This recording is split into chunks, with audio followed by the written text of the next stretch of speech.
To Orion Clemens in Carson City, Esmeralda, May 11, 1862. My dear brother, to use a French expression, I have got my damned satisfier at last.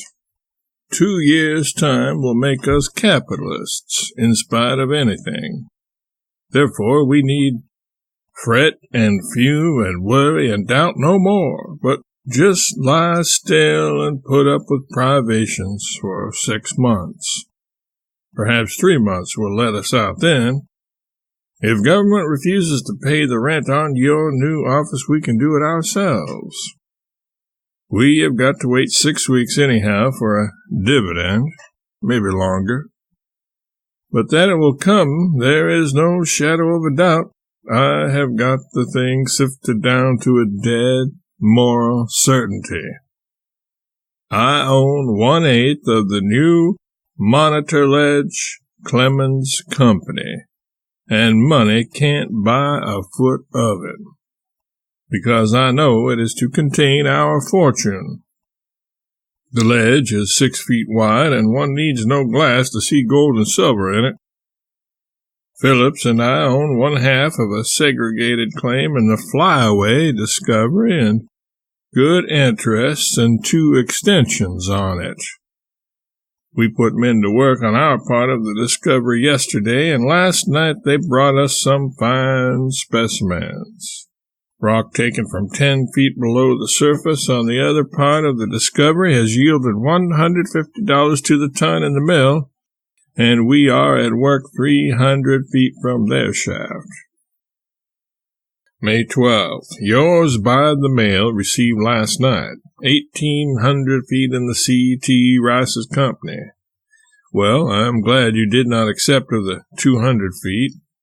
Tell Rice to give it to some poor man. But hereafter, when anybody holds up a glittering prospect before you, just argue in this wise, viz., that if all spare change be devoted to working the Monitor and Flyaway 12 months or 24 at furthest, we'll find all our earthly wishes satisfied, so far as money is concerned. And the more feet we have, the more anxiety we must bear. Therefore, why not say, no, damn your prospects, I wait on a sure thing. And a man is less than a man if he can't wait 2 years for a fortune. When you and I came out here, we did not expect 63 or 64 to find us rich men. And if that proposition had been made, we would have accepted it gladly. Now, it is made. Well, I am willing now that Neary's tunnel or anybody else's tunnel shall succeed. Some of them may beat us a few months, but we shall be on hand in the fullness of time, as sure as fate. I would hate to swap chances with any member of the tribe. In fact, I am so lost to all sense and reason as to be capable of refusing to trade Flyaway with but 200 feet in the company of 4, foot for foot, for that splendid Lady Washington, with its list of capitalist proprietors and its 30,000 feet of priceless ground. I wouldn't mind being in some of those Clear Creek claims if I lived in Carson and we could spare the money. But I have struck my tent in Esmeralda, and I care for no mines but those which I can superintend myself. I am a citizen here now, and I am satisfied, although R and I are strapped and we haven't 3 days' rations in the house. Rayish is looking anxiously for money, and so am I. Send me whatever you can spare conveniently. I wanted to work the Flyaway with. My 1/4 of that claim only cost me $50, which isn't paid yet, though, and I suppose I could sell it here in town for 10 times that amount today, but I shall probably hold on to it till the cows come home. I shall work the Monitor and the other claims with my own hands. I prospected of a pound of M yesterday in Rayish, reduced it with the blowpipe, and got about 10 or 12 cents in gold and silver, besides the other half of it, which we spilt on the floor and didn't get. The specimen came from the croppings, but was a choice one and showed much free gold to the naked eye. Well, I like the corner upstairs office amazingly, provided it has one fine, large front room superbly carpeted for the safe and a $150 desk or such a matter. One handsome room amidships, less handsomely gotten up perhaps for records and consultations, and one good-sized bedroom and adjoining it a kitchen, neither of which latter can be entered by anybody but yourself. And finally, when one of the ledges begins to pay, the whole to be kept in parlor order by two likely contrabands at big wages, the same to be free of expense to the government. You want the entire second story, no less room than you would have had in Harris and Company's. Make them fix for you before the 1st of July, for maybe you might want to come out strong on the 4th, you know. No, the post office is all right and kept by a gentleman, but WF Express isn't. They charge 25 cents to express a letter from here, but I believe they have quit charging twice for letters that arrive prepaid.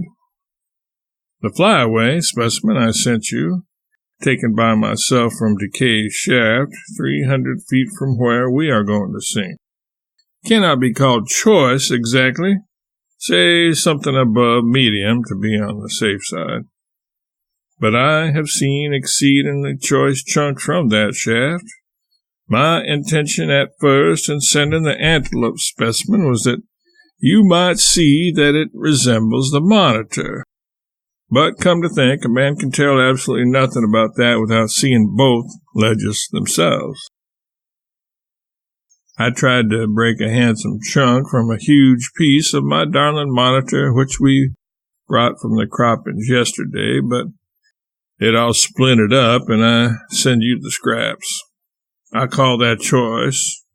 Any damn fool would. Don't ask if it has been assayed, for it hasn't. It don't need it. It is amply able to speak for itself. It is 6 feet wide on top and traversed through and through with veins whose color proclaims their worth. What the devil does a man want with any more feet when he owns in the flyaway and the invincible bomb-proof monitor? If I had anything more to say, I have forgotten what it was, unless perhaps that I want a sum of money, anywhere from $20 to $150, as soon as possible. Rayish sends regards. He or I, one will drop a line to the Age occasionally. I suppose you saw my letters in the Enterprise? Your brother, Sam. P.S. I suppose Pamelia never will regain her health, but she could improve it by coming to California, provided the trip didn't kill her. You see, Bixby is on the flagship. He always was the best pilot on the Mississippi and deserves his position. They have done a reckless thing, though, and put in Sam Bowen on the Swan. Or if a bombshell happens to come his way, he will infallibly jump overboard. Send me another package of those envelopes per Bagley's coat pocket.